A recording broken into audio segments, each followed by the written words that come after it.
नेपाल एवं तिब्बत सीमांचल घटिथिबा भयंकर प्राकृतिक विपर्यय तथा प्रलयंकरी बन्यारे ओडिशार आउ जणे युवती निखोज हो जाइथिबा नै सूचना मिलिछि।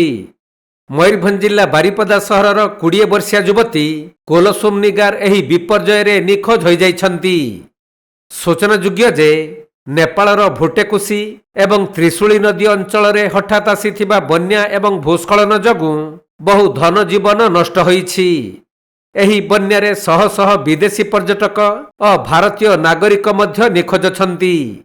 सेमानक मध्यरे बारिपदार कुलसुम निगार मध्य रहितबा बेले जहाकु नै वर्तमान तांको परिवार एवं स्थानीय अंचल रे गभीर शोक और चिंता रहिछि।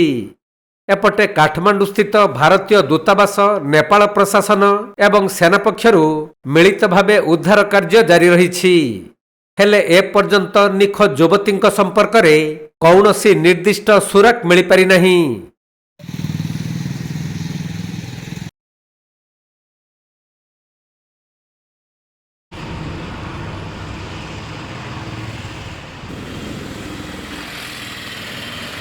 मयूरभंज जिला बारिपदारू अभिषेक आचार्य रिपोर्ट, कोणार्क लाइव।